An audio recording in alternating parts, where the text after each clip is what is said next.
But is it not true that Falun Gong has become political, like the Chinese government had feared? Well, I'd like to ask, what about Falun Gong is political? Falun Gong has never asked for democracy in China. They've never asked to govern China. They've never asked for the communist government to step down. The only thing Falun Gong practitioners want is the end of the persecution and to bring these people responsible to justice. The reality is the Communist Party and their officials are responsible for these mass crimes against humanity. Number one, by their implementing these policies, and number two, by turning their backs and letting these things happen to millions of people under their watch. If a man breaks into your house and rapes your mother and butchers your father to death, and you would you not go to the police or government for help? Would this be considered political? This is exactly what's happening to Falun Gong practitioners all over China. The reports of unlawful arrests, the violence, the beatings, the electrocutions, the rapes, the gang rapes, the forced abortions, the torture, it's just unbelievable what's happening. But listen to this. In 2006, an independent investigation uncovered that based on communist government records, that there have been 41,500 organ transplants that were done that could not be verified on where these organs came from. And through investigations, it was uncovered that these organs had come from murdered Falun Gong practitioners who've been in labor camps or jails and blood tested to match organs for transplant tourists. And these organs were then sold on government websites and through government agencies for up to $160,000 US.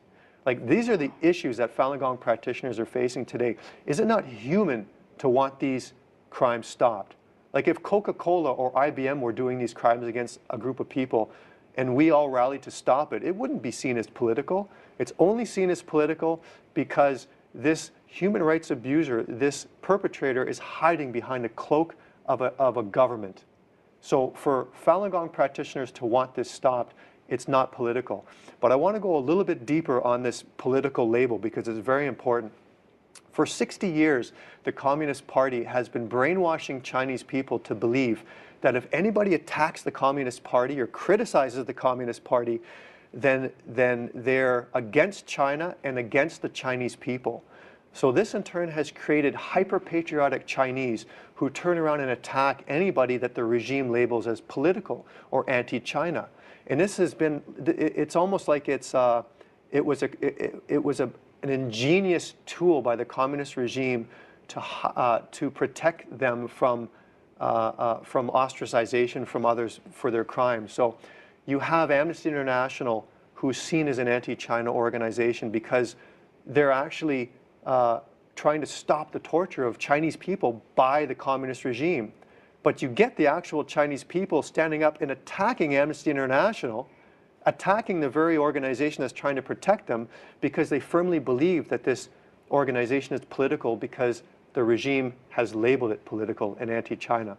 So this is the kind of mindset you're dealing with inside China today when the regime targets anybody or labels people as political. Well, another label, Falun Gong has also been branded as a cult by the Chinese government. Do you want to comment on that? Yeah, the Tibetans are terrorists. The Uyghurs are criminal. Falun Gong is a cult. Human rights lawyers who help people inside China, their human rights, are subversive. The Dalai Lama is a separatist. You know, Amnesty International is anti-China. On and on and on these labels go. You know, at this time in our life, if anybody believes a thing that the Communist Party is saying about anything, then I think it's time you wake up and smell the poison coffee.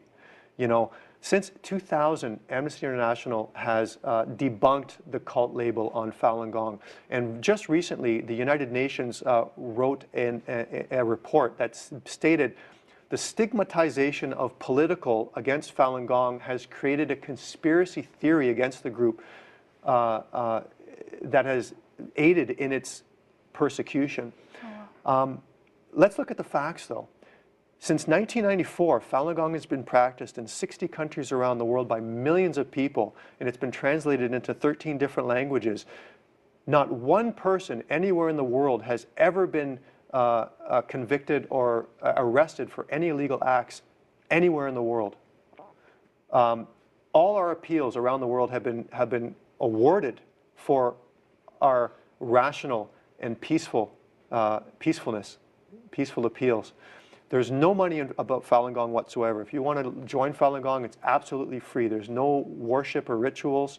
There's no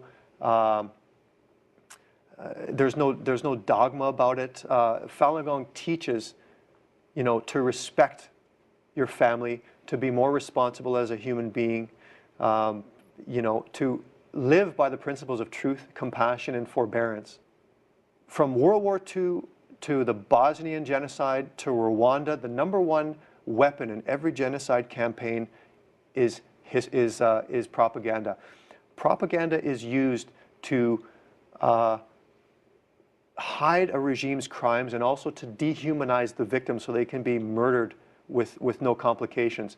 Joseph Goebbels was Hitler's propaganda minister, and Joseph Goebbels stated, if you tell a lie long enough, people will start to believe it. And this principle was used in the elimination of 6 million people. In 2003, a Rwandan radio station owner and a Rwandan newspaper owner were both sentenced to life imprisonment for the murder of over 800,000 minority Tutsis in the Rwandan genocide through propaganda over their medium. And the judge said at the sentencing, without lifting a machete or a firearm, you have caused the deaths of thousands of people. This is the power of propaganda. Propaganda is used to hide a regime's crimes, and it's used to dehumanize a victim so they can be killed by the perpetrator.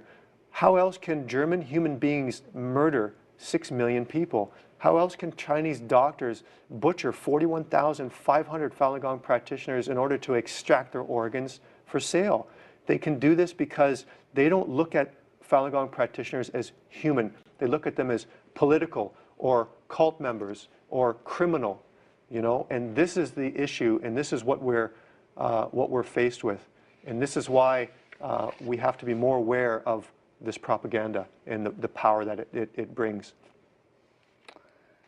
Yeah, so it's actually been 12 years since the official crackdown, and the Chinese government says that they've actually crushed Falun Gong in China. Mm-hmm. Have they? Well, if they have, then why are they still threatening our government officials to remain silent to the Falun Gong appeals? Or why do they keep sending letters to our city officials threatening them that if they have Falun Gong Day, or they write a proclamation for Falun Gong, that they will lose business ties in China? It's because Falun Gong has not been eliminated.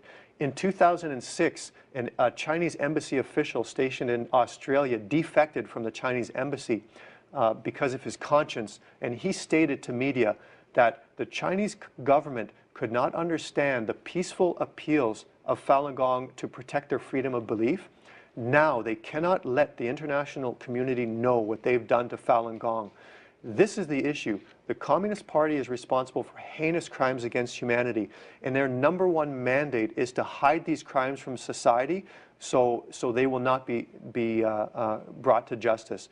This is the issue that Falun Gong faces today, and why the communist government is so afraid of the voice of Falun Gong.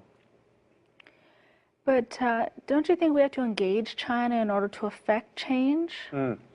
I think that people who say that we have to engage China are either ignorant to the true face of this regime, or they're just interested in business and they don't really care about human rights. The reality is our government has engaged China for years, and still the human rights is deteriorating in China. You cannot engage the Chinese government unless you dance the way the Chinese government tells you to dance. They're a bully regime who will not change for anybody, and those who think they will are wasting their time, or basically just creating a smokescreen so they can do their business with China, without worrying about human rights. So I guess you don't agree with the scholars who say that human rights are improving in China. Well, I think that these China scholars are basically just China apologists. They base the human rights improvement on the economic changes that China has went through recently, which really only affect a very small minority groups inside China. Ask the Tibetans if ask the Tibetans if human rights have improved in China, or ask the Falun Gong practitioners who are still languishing in labor camps today or being cut open for their organs if human rights are improving in China. Or ask the Uyghurs up in the autonomous region who are being ethnically cleansed as we speak if human rights are improving. Or the Tiananmen Square mothers who 30 years after their children were butchered in Tiananmen Square are beaten and tortured in jails if they appeal for their rights to mourn the death of their children. Ask them if human rights have improved. The reality is human rights have not improved. Chinese government continues to be the #1 human rights abuser in the world, and those who ignore this are basically just implorable. So Joel, what do you feel the answer is to all of this, and where do you see Falun Gong within China in the future? Well, I think the most important thing for us to remember is watch the signs for the Communist Party. They're the biggest liar that are in our world today. You Google China denies and you get over 5 million hits. Whenever something happens in China, they always tell people to stay out of their internal affairs, or that this is a political issue, or, we deny it. Whenever you hear this, you know exactly that China is lying. And I think that we have to continue to remember this and keep supporting those who are standing up to help the human rights for the Chinese people within China today. Wow.